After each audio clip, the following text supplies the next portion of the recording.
for last week's deck review, we looked at the tarot deck by Misuzu Itateyama. A beautiful deck, but Major Arcana only. And as such, pulling 9 cards, it's 9 out of 22. And while we can still get very good readings with that, I do feel like it sort of pushes things. I prefer to have a larger ratio for that many cards.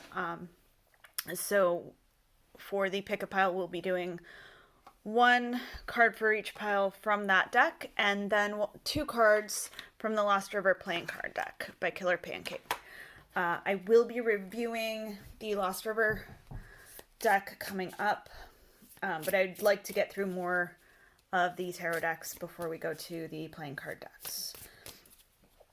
So I am going to get these piles together and then ask you to take a second to decide which one resonates most with you. You can pause it if you need to, and then listen for your readings.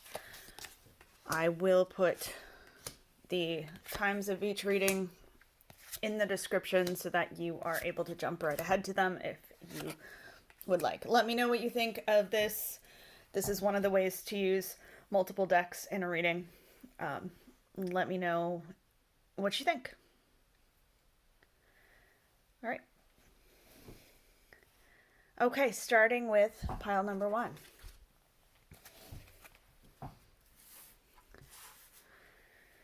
We have the Wheel of Fortune in reverse. We have the Queen of Spades. And we have the Jack of Hearts. So the Wheel of Fortune in reverse can indicate feelings of being stuck or being trapped in a rut of bad luck.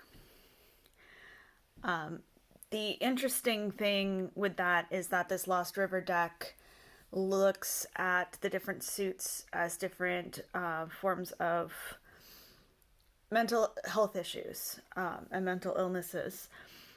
And a lot of times when we do get stuck in these ruts, in these feelings of perpetual bad luck, it is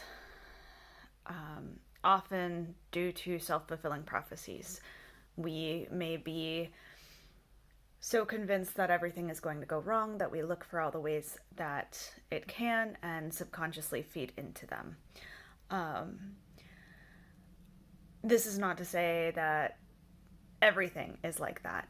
I actually have a really hard time with that aspect of the law of attraction and the subconscious energies because, we don't control everything. But mindset absolutely does make it easier to find the ways out. So these carry that weight of being lost in our heads and being stuck in the cycles that have been made for us. It's not your fault. And if this is kind of a cycle, a repetitive cycle of things like trauma, I would very much recommend speaking to somebody to help work those way out and see if you can't kind of get the neural pathways rerouted. That's so much easier to say as someone, who's studied the tarot and therapy for a very long time, and trauma and all of that. It is so much easier to say that sort of thing can happen than to do it. But the thing is, we really want to get out of this reverse of Wheel of Fortune and bring everything back to where it's flowing the way it should be and where the cycles are more natural, and we feel that we have a little bit more say in our lives. Moving on to the second, we have the Magician. The Eight of Spades and the Nine of Clubs.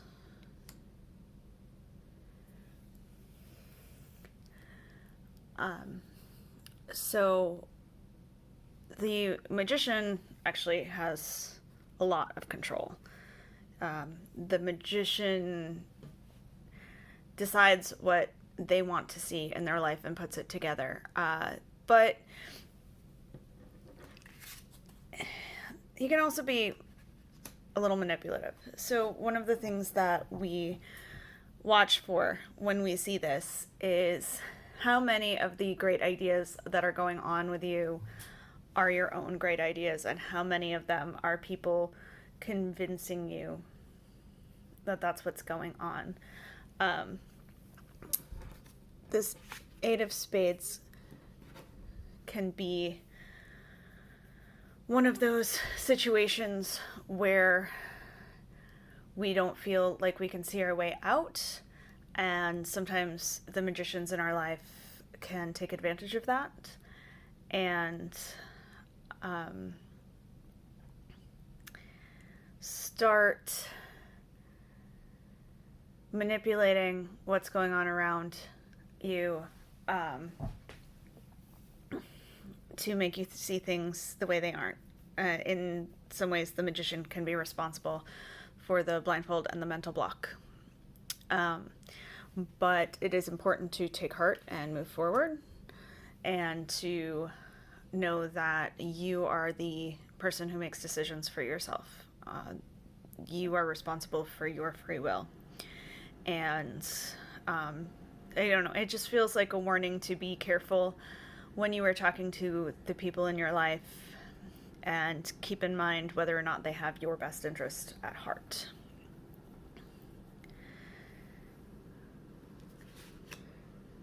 And then with that Nine of Clubs, we've got resilience and grit and driving forward. So they almost seem like they're at odds with each other, but to have all these cards together, it feels like you have a goal, you have somewhere you want to be, and you have put everything in place to get there, but now you're hearing the whispers in your ear that say, but here's all the reasons it won't work out. And you need to consider whether or not the people telling you these things are doing so because they have your best interest and they want to help, or if they are jealous and just don't want to see you succeed. Now, just because somebody wants to help doesn't mean that what they're saying is accurate.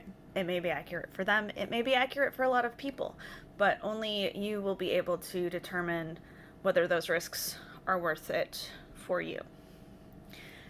And here, I would say these say to push forward. And number 3, we have the Chariot in reverse. So I know we're in Mercury retrograde, but there is a lot of this whole slowing down energy in these cards today, and these getting caught up in other communication and in things like gossip and being pulled away from our path. And I'm not really one for blaming the planets. I mean, I will when I need to. But I put this out there as a reminder that these are just energies influencing you, and ultimately it is up to you how you proceed. But with the Chariot in reverse, we have kind of a bumpy ride. A feeling of not being able to get around obstacles, of not feeling completely in control of the steering. When the Chariot is upright, I like to remind people that we don't control everything, but we do control the little details. And to have it in reverse, it just feels like there is that feeling of complete lack of control, like absolutely nothing, kind of a fatalistic feeling. So maybe that's why I felt the need to lecture about free will, as I'm very much not a fatalist.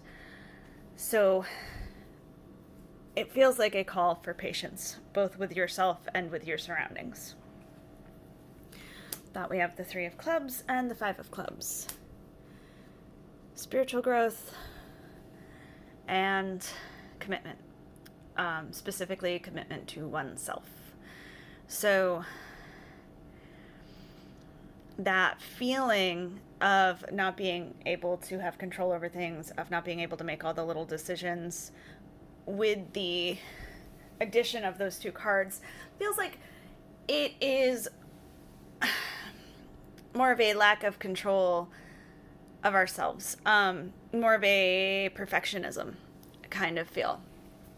So when we are learning something new, whether it is a new skill we need for work or something that we feel will help us in our everyday lives, or just something that we wanted to learn, it can be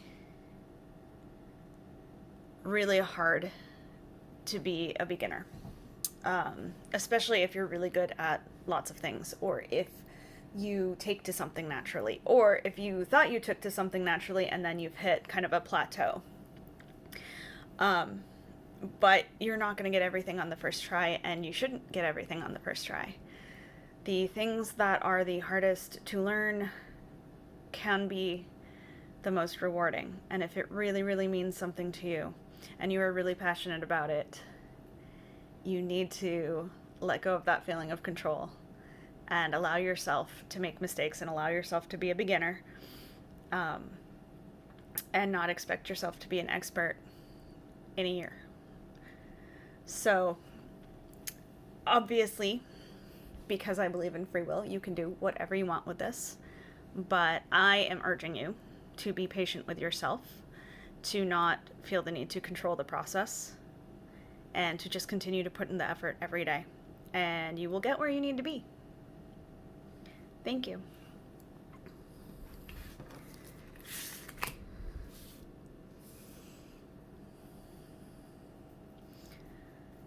So over on the Patreon, I will be doing a Mercury retrograde spread and talk about how I do my spreads. If anyone is interested, that is something that I may make a video on for the channel. Let me know down below. Let me know what you thought of the pick a pile with 2 different decks, and any questions you may have. Thank you.